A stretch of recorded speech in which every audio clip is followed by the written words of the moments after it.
ಆತ್ಮೀಯ ಭಗವದ್ಭಕ್ತರಿ, ಭಗವಂತನ ದಶಾವತಾರಗಳಲ್ಲಿ ಮತ್ಸ್ಯಾವತಾರವು ಮೊದಲನೆಯ ಅವತಾರ. ಬ್ರಹ್ಮದೇವರು ವಿಶ್ರಾಂತಿಯಲ್ಲಿದ್ದಾಗ ಹಯಗ್ರೀವನೆಂಬ ಅಸುರನು ಬ್ರಹ್ಮದೇವರ ಮೂಗಿನ ಹೊರಳೆಯಿಂದ ಹೊರಬಂದು ಅವರ ಬಳಿ ಇದ್ದ ಸಮಸ್ತ ವೇದಗಳನ್ನು ಅಪಹರಿಸಿ ಸಮುದ್ರದ ಆಳದಲ್ಲಿ ಅಡಗಿ ಕುಳಿತ. ಅದೇ ಸಂದರ್ಭದಲ್ಲಿ ಮಹಾವಿಷ್ಣುವಿನ ಪರಮ ಭಕ್ತನಾದ ಮನು ಎಂಬ ಅರಸನು ಅರಣ್ಯವೊಂದರಲ್ಲಿ ಭಗವಂತನ ಉಪಾಸನೆ ನಡೆಸುತ್ತಿದ್ದ.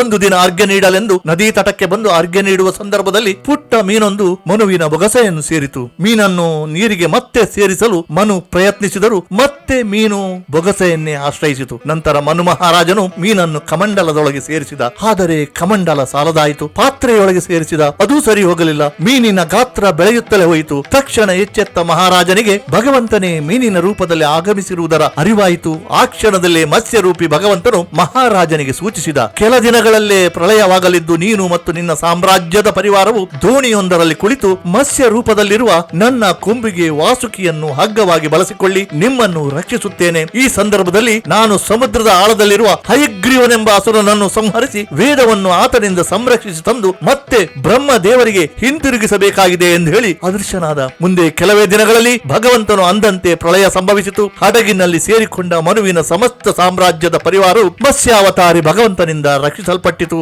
ಸಮುದ್ರದ ಆಳದಲ್ಲಿದ್ದ ಅಸುರ ಸಂಹಾರನಾದ. ವೇದವು ಮತ್ತೆ ಬ್ರಹ್ಮದೇವರನ್ನು ಸೇರಿತು. ಆತ್ಮೀಯರೇ, ಪರ್ವ ದಿನಗಳಲ್ಲಿ ಉಡುಪಿ ಕೃಷ್ಣದೇವರು ಮತ್ಸ್ಯಾಲಂಕಾರದಲ್ಲಿ ಅಲಂಕೃತಗೊಂಡು ಕಂಗೊಳಿಸುವ ವರ್ಣನಾತೀತ. ಪ್ರೀತೋಸ್ತು ಕೃಷ್ಣ ಪ್ರಭು.